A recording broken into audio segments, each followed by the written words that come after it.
Hey guys, welcome back. Tonight I'm going to be showing you how to make some easy, delicious mashed potatoes with a hidden ingredient. Everybody in your family will love these, I promise you. And if you're a mom like me, it's going to be a way for you to sneak in some extra vegetables. This is going to be our secret ingredient. Easy peasy, so let's get started. In my pan, I have about 4 pounds of just yellow round potatoes boiling. Well, they're not boiling, I just turned them on. I'm gonna get the water salted. You want it salty like ocean water.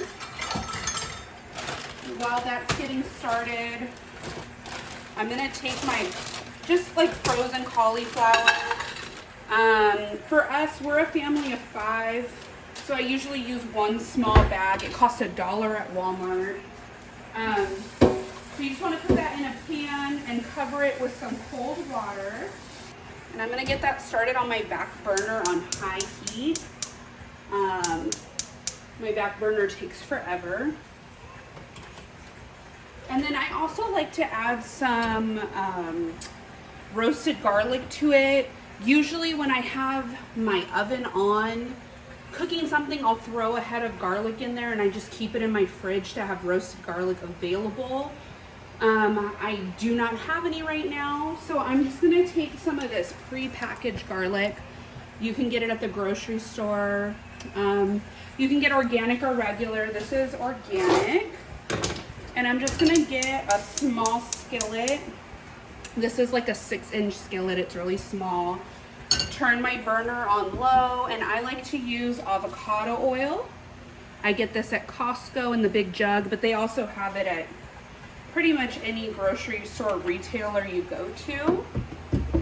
And I like to put just like 2 tablespoons of that in my skillet and get it. Once that oil is ready to go, I'm just gonna squeeze that garlic clove right into the pan. And I like mine really garlicky.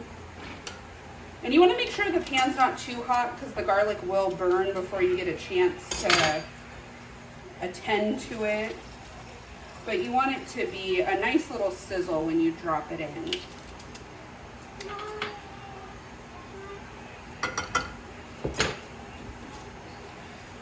So you just want to saute this garlic. You want it to get a little color on it, but not burned. It honestly maybe takes a minute and a half, and you don't really want to walk away from it because it will cook very, very quickly. And you'll see here it's starting to sizzle.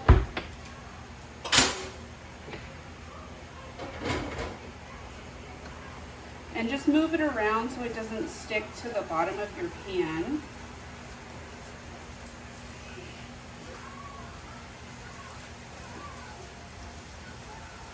It smells so good. You'll smell it as soon as it hits the hot oil.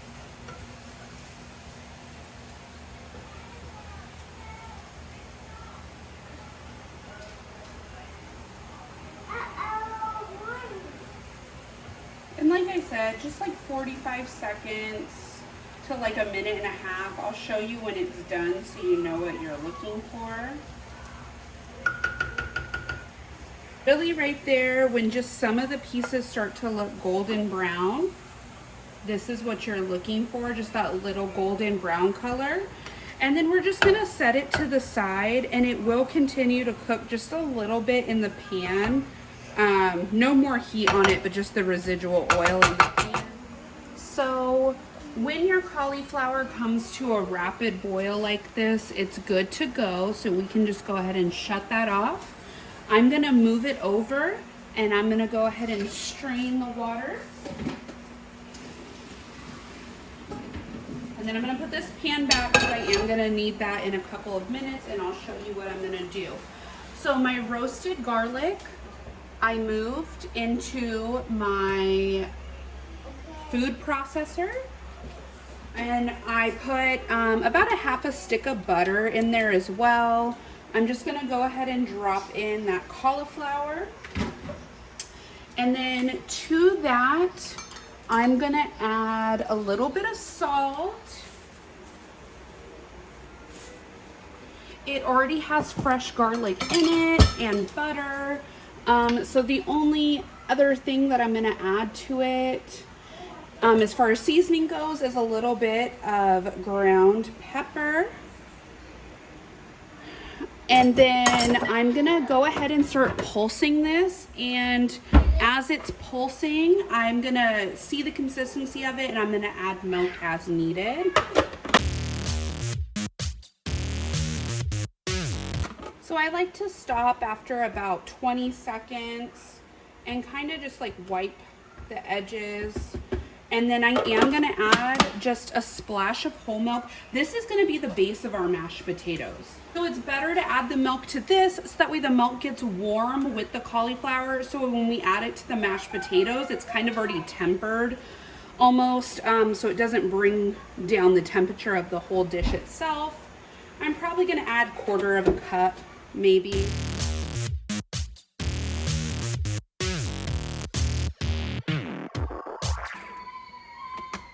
And I let that go for about another 20-25 seconds. I'm going to go ahead and just give it a try and make sure it's seasoned the way I like it. Okay, that's perfect. That roasted garlic really brings out such an amazing flavor in this. And like I said, this is going to be the base of our mashed potatoes. So this is really pungent and strong, but when we add it to the potatoes, it's going to be perfect.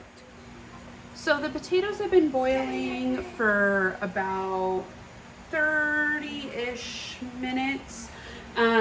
You'll see, like you could just poke them with a fork and they'll fall right off. They'll be super fork tender, like I can't even pick it up out of the pan. And then I'm gonna go ahead and just drain these really quick. And then I'm gonna go ahead and take this little pot that I made the cauliflower in. It's a little bit easier to work with. And I'm just gonna go ahead and toss those potatoes right back in. I have an old school wooden potato masher, and we're just gonna go ahead and get those mashed up.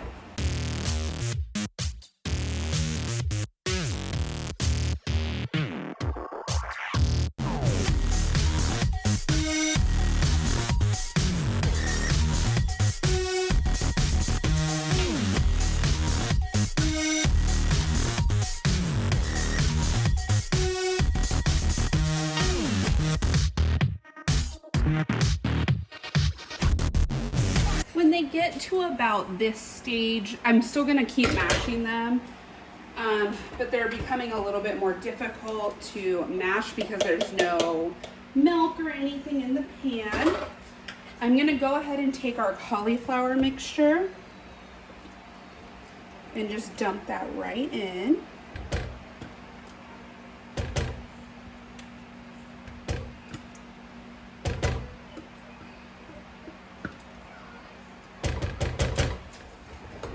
Now that that's added in, I'm just gonna go ahead and mash that in with my potatoes.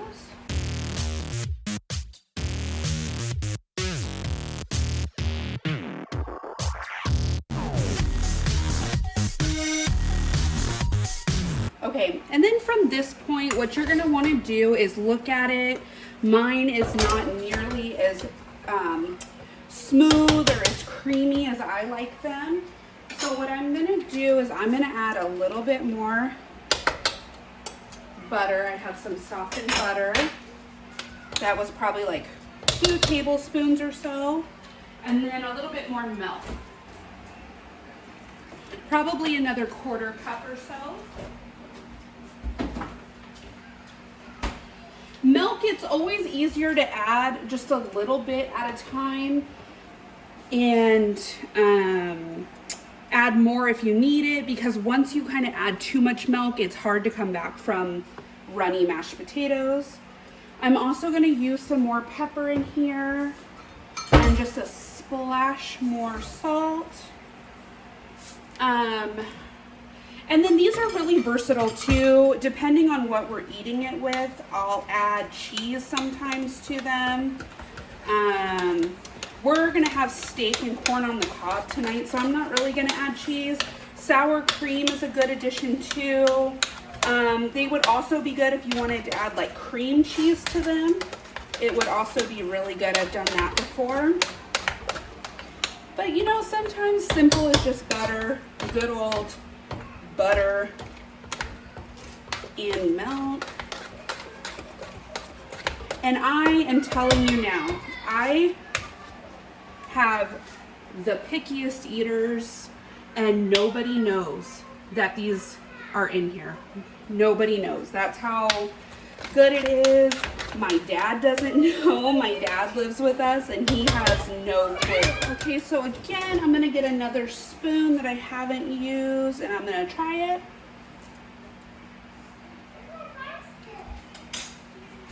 And they taste really good. They could use a little bit more pepper, but I don't want to over season it because I have like little kids.